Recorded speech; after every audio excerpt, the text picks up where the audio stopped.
అందరికీ నమస్కారం. సూర్యోదయం సమయంలో సూర్యుని పూజిస్తే ఎలాంటి ఫలితం కలుగుతుందో అది మీకు తెలుసా? హిందూ మతంలో సూర్యదేవుడికి చాలా ప్రాధాన్యత ఉంది. ముఖ్యంగా సూర్య భగవానుడికి అర్ఘ్యం సమర్పించడం వల్ల అనేక ఫలితాలు కలుగుతాయని పండితులు చెబుతున్నారు.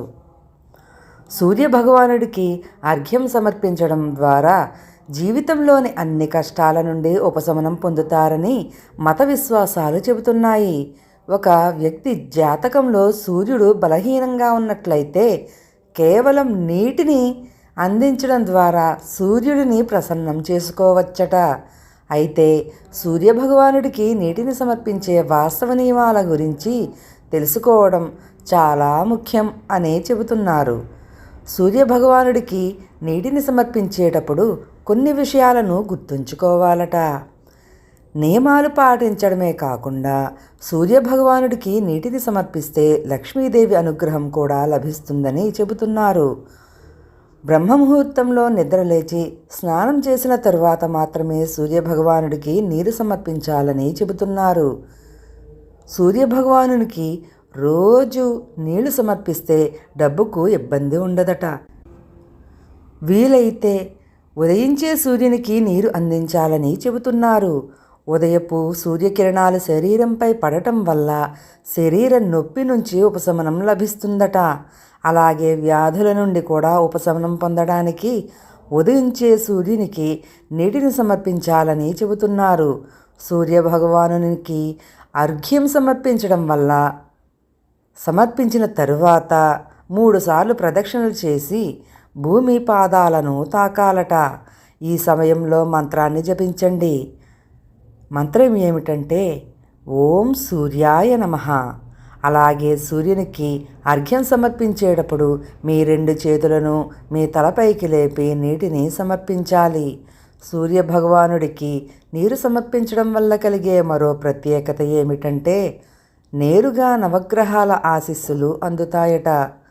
వీలైతే ఎరుపు రంగు దుస్తులు ధరించి ఆపై సూర్యభగవానుడికి నీటిని సమర్పించడం మంచిదని పండితులు చెబుతున్నారు. దీని తర్వాత దేవతను ధూపం మొదలైన వాటితో పూజిస్తారు. అర్ఘ్యం నైవేద్యంగా పెట్టేటప్పుడు నీళ్లలో ఎర్రని పువ్వులు కలుపుకుంటే చాలా మంచిదట. సూర్యభగవానుడికి ఎప్పుడూ ఉదయం పూట మాత్రమే నీటిని సమర్పించాలని చెబుతున్నారు. మీరు సూర్యుడిని చూడలేకపోతే అతని పేరు తలుచుకుంటూ మీరు నిలబడి ఉన్న చోట నీరు సమర్పించాలట. దీనివల్ల కూడా ఎంతో ప్రయోజనం ఉంటుందని చెబుతున్నారు. ఈ సమయంలో ఓం ఆదిత్య నమః అనే మంత్రాన్ని జపించాలట. మీరు ఓం ఘృణి సూర్యాయ నమః అని కూడా జపించవచ్చని పండితులు చెబుతున్నారు.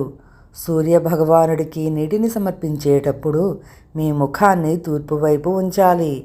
సూర్యుడు తూర్పు వైపు ప్రకాశించపోతే ఇతర దిశకు ముఖం చేసి ఆపై నీటిని సమర్పించాలని చెబుతున్నారు. ఆదిదేవ నమస్తుభ్యం ప్రసీద మమ భాస్కర. దివాకర నమస్తుభ్యం ప్రభాకర నమోస్తుతే. సప్తాస్వరథమారూఢం ప్రచండం కశ్యపాత్మజం శ్వేతపద్మధరం దేవం తం సూర్యం ప్రణమామ్యహం. లోహితం రథమారూఢం సర్వలోకపితామహం మహాపాపహరం దేవం తం సూర్యం ప్రణమామ్యహం. త్రైగుణ్యం చ మహాసూరం బ్రహ్మ విష్ణు మహేశ్వరం మహాపాపహరం దేవం తం సూర్యం ప్రణమామ్యహం. బృంహితం తేజసాం పుంజం వాయురాకాశమేవ చ ప్రభుస్వం సర్వలోకానం తం సూర్యం ప్రణమామ్యహం. బంధూకపుష్పసంకాసం హారకుండలభూషితం ఏకచక్రధరం దేవం తం సూర్యం ప్రణమామ్యహం. విశ్వేశం విశ్వకర్తారం మహాతేజప్రదీపనం మహాపాపహరం దేవం తం సూర్యం ప్రణమామ్యహం. శ్రీవిష్ణుం జగతాం నాథం జ్ఞానవిజ్ఞానమోషధం మహాపాపహరం దేవం తం సూర్యం ప్రణమామ్యహం. సూర్యాష్టకం పటే నిత్యం గ్రహపీడా ప్రణాశనం. అపుత్రో లభతే పుత్రం దరిద్రో ధనవాన్ భవేత్. ఆమిషం మధుపానం చ కురోతి రవ్యేధినే. సప్తజన్మ భవేద్రోగి జన్మ జన్మ దరిద్రత. స్త్రీతైల మధుమాంసాని త్యజంతి రవ్యేధినే. నవ్యాధి శోక దారిద్ర్యం సూర్యలోకం సగచ్చతి. ప్రతి ఒక్కరూ తప్పకుండా ఈ ఆదిత్య సూర్యాష్టకాన్ని జపిస్తూ ఉంటే మనకు ఆయురారోగ్యాలు తప్పకుండా ఉంటాయి. అలాగే ప్రతిరోజు ఉదయించినప్పుడు సూర్యుడు ఆ చిరు ఎండ వస్తుంది కదా, ఆ ఎండలో కాసేపు కూర్చుంటే విటమిన్ డి అనేది కూడా మన ఒంటికి లభిస్తుంది. తప్పక ఈ పని చేస్తారని కోరుకుంటూ మీ సనాతన కథలు.